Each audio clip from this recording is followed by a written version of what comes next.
Alors bonjour à tous, aujourd'hui une nouvelle vidéo d'explication sur les calculs de charge parce que je me suis rendu compte sur la vidéo précédente qui portait sur les poids lourds qu'effectivement j'ai pas forcément été très clair et j'ai reçu des commentaires par rapport à ça.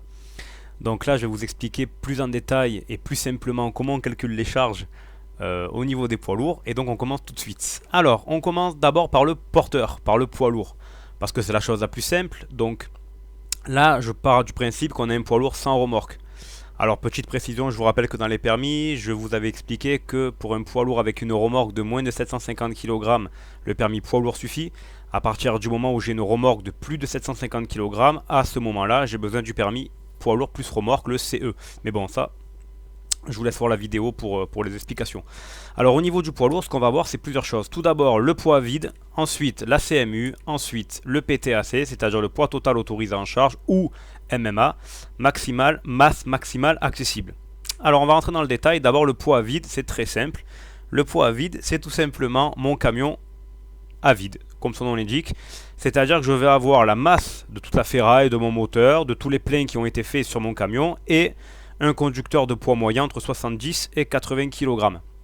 Donc le poids vide, c'est ce que j'ai marqué, poids du véhicule, tout plein fait, plus poids du chauffeur. Grâce à ce poids vide, je vais pouvoir déterminer ce que j'ai le droit de transporter avec mon camion, c'est-à-dire ma CMU, charge maximale utile. C'est quoi ma CMU? C'est ce que j'ai le droit de charger dans mon camion. Et c'est là où en fait il y a eu des petits problèmes dans la vidéo où j'ai pas super bien expliqué.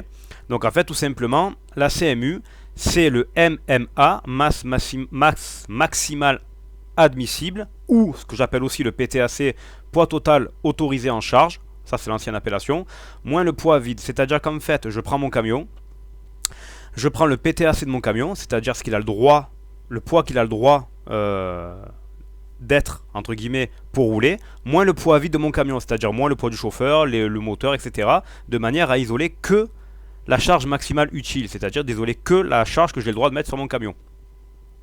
Et donc du coup, pour avoir cette charge maximale utile, justement, j'ai besoin de connaître mon PTAC, le poids total autorisé en charge. Comme je vous ai mis dans l'image à droite, là, le PTAC, c'est le poids total de mon camion, c'est-à-dire le poids vide plus mon chargement. C'est ce que j'ai marqué ici. Le poids vide plus la charge maximale utile, c'est-à-dire le poids vide de mon camion plus la charge que je rajoute sur mon camion, le tout, ça fait mon PTAC. Et donc, si je pars à l'envers, ce PTAC moins la charge maximale utile, ça me donne tout simplement le poids vide.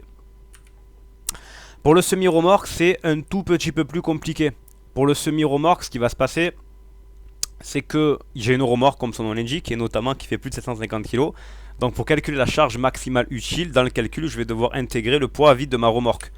Donc là, voilà un semi-remorque. Donc j'ai mon tracteur en blanc et ma remorque en bleu.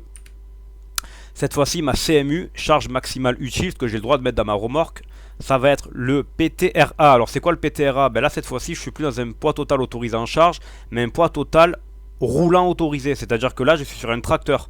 Donc le tracteur, il n'est pas chargé. Lui, il est là pour tirer.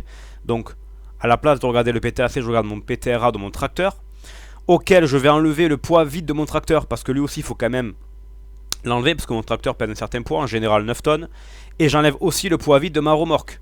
Donc, le PTRA, ce que mon camion est capable de tirer, moins le poids vide de mon camion, moins le poids vide de ma remorque, ben du coup j'isole ma CMU, c'est-à-dire la charge maximale utile, ce que j'ai le droit de mettre dans mon camion. Ça va se compliquer avec un semi-remorque double, où en fait je vais mettre une deuxième remorque. Alors en fait c'est pas ce qui se complique, c'est juste que je vais du coup rajouter la charge, je vais rajouter le poids vide de ma seconde remorque pour avoir la CMU totale. Le cas le plus compliqué, si j'ai un poids lourd plus une remorque. Là le problème c'est que du coup j'ai à la fois le premier cas où je vais calculer la CMU de mon poids lourd, mais je vais aussi calculer la CMU de ma remorque.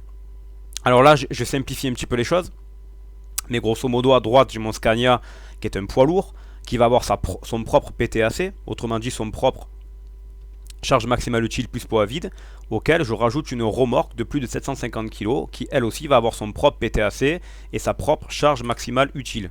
Donc là, cette fois-ci, la CMU, la charge maximale utile totale, ça va être le PTAC de mon porteur, autrement dit mon porteur tout chargé, moins le poids vide de ce porteur là, de manière à isoler déjà la charge maximale utile de mon porteur, moins le poids vide de ma remorque que j'ai rajouté, et du coup j'aurai là cette fois-ci la CMU de ma remorque.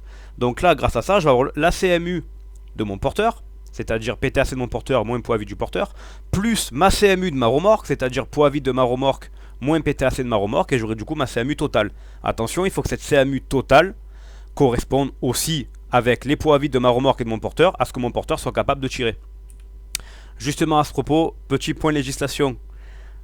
La législation va m'autoriser à avoir une certaine charge en fonction du nombre d'essieux sur mon camion.